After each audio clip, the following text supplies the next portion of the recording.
Merhaba arkadaşlar, kanalıma hoş geldiniz. Bugün yine çok güzel bir örgü modeliyle beraberiz. Bugünkü çalışacağımız modelimiz bu. Böyle ajurlu bir örgü modeli. Şöyle göstereyim. Yapımı çok kolay ama çok güzel duruyor. Böyle mevsimlik, yazlık örgülerinizde kullanabileceğiniz çok güzel bir örnek. Ön yüzümüz böyle. Arka yüzümüzde bu şekilde görünüyor arkadaşlar. Modelin ilmek sayısı 3 ve 3'ün katları artı 2. Dilerseniz vakit kaybetmeden yapım aşamalarına geçelim. Ben şöyle 20 ilmek attım şişime ve arka yüzünden bir sıra düz örgü örerek ön yüzüne geldim. Şu şekilde daha küçük bir parçada yapımını göstereceğim size. Şöyle başlayalım hemen. Kenar ilmeğini aldıktan sonra bütün ilmeklerimizi düz olarak öreceğiz. Şu şekilde.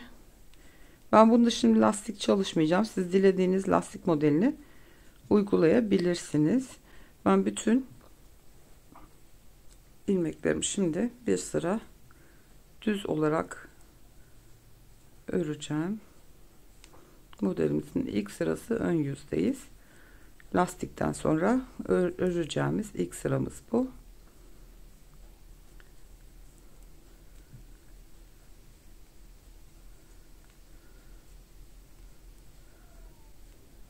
Benim kullandığım bu ip Mercedes'de bir iplik ve 4 numara şiş kullanıyorum.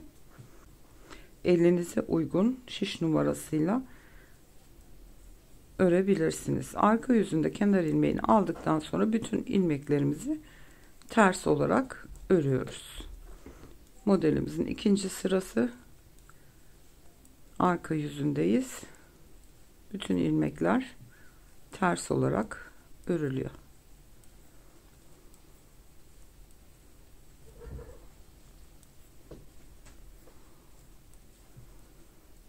Evet.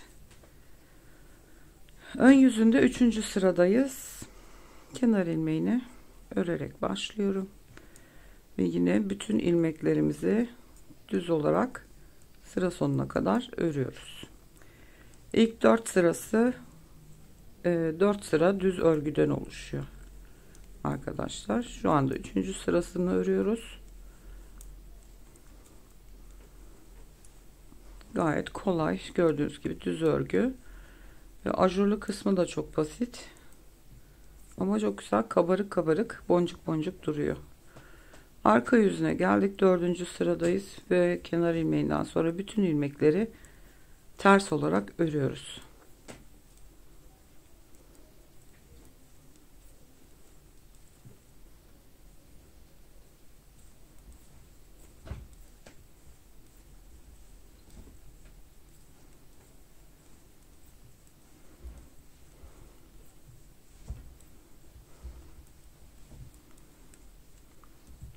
Evet, gördüğünüz gibi ilk 4 sıramız şöyle düz örgü şeklinde hazırladık.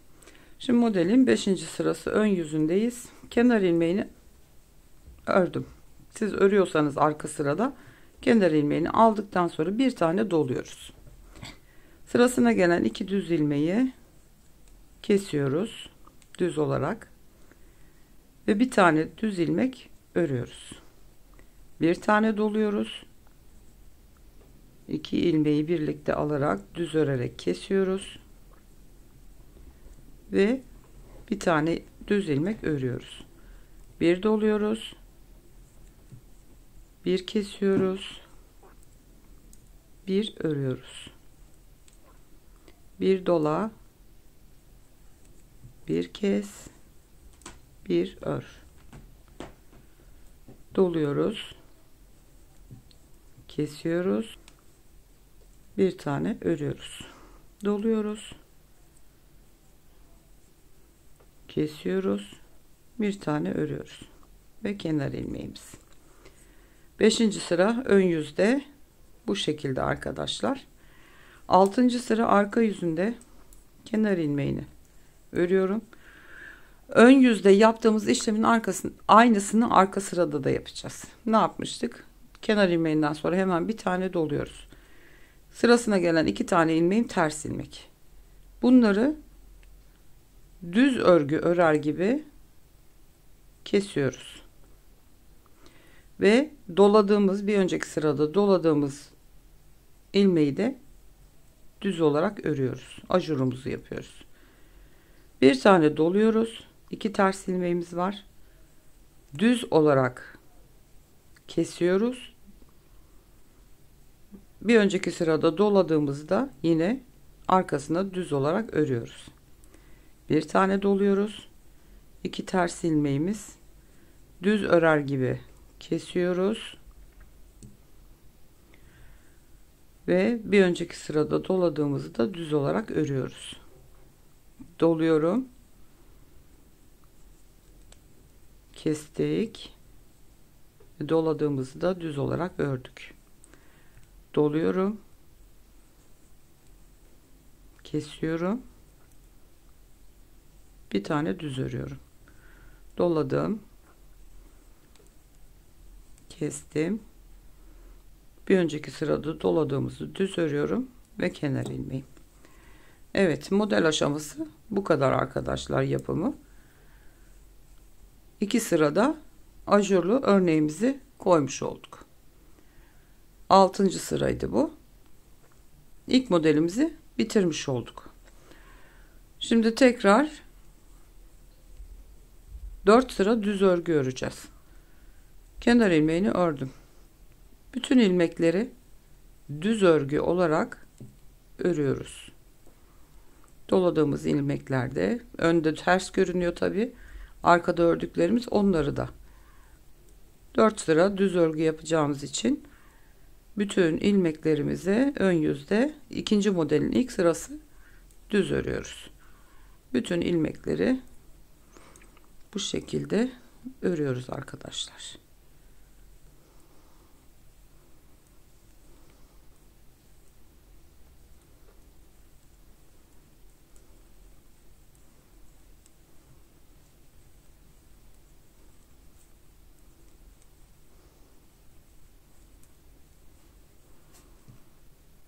Evet, ikinci modelin ilk sırasını ördük. Şu şekilde. İkinci sıra, ikinci model arka yüzdeyiz. Bütün ilmeklerimizi yine ters olarak örüyoruz. Bu ikinci sıramız. Ön yüzde 4 sıra düz örgü olana kadar arkadaşlar öreceğiz.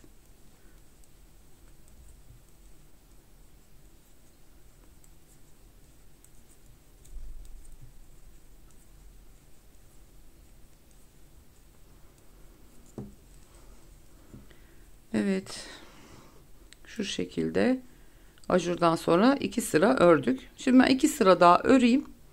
Ondan sonra geleyim, tekrar modeli birlikte kuralım. Modelimizden sonra şöyle ben 4 sıra düz örgüyü geçtim. Şimdi tekrar modelimizin kurulumunu yapalım. Bu 4 düz sıra ikinci modelin 4 sırası. Şimdi ön yüzde 5. sırada olmuş oluyoruz. Kenar ilmeğini örüyorum. Bir kere doluyoruz. Sırasına gelen 2 ilmeği kesiyoruz. Bir tane düz örüyoruz. Doluyoruz. Bir tane kesiyoruz. Ve bir ilmek örüyoruz. Doladım. Kestim. Bir tane ördüm. Doladım. Kestim. Bir tane ördüm. Doladım. Kestim. Bir ilmek ördüm. Doladım. Kestim. Bir tane ördüm ve kenar ilmeğim. 5. sırada modelimizin kurulumunu yapıyoruz. Arka yüzde 6. sıradayız. Modelimizin son sırası. Ön yüzde yaptığımızın aynısını yapacağız. Kenar ilmeğini aldıktan sonra bir tane doluyoruz. Sırasına gelen 2 tane ters ilmeği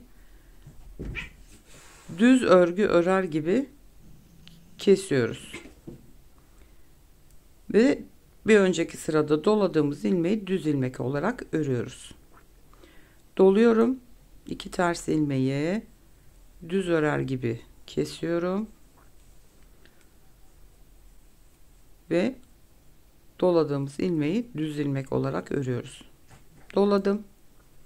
2 ters ilmeği düz örer gibi kesiyorum. Bir önceki sırada doladığımızı düz ilmek örüp ajur haline getiriyoruz. Doluyorum. 2 ters ilmeği düz örer gibi kesiyorum. Doladığımız ilmeği düz örüyorum. Doluyorum. 2 ters ilmeği düz olarak kesiyorum. Doladığımız önceki sıradaki doladığımız ilmeği de düz örüyorum. Doladım. Kestim. Doladığımız ilmeği de düz ördüm ve kenar ilmeğim.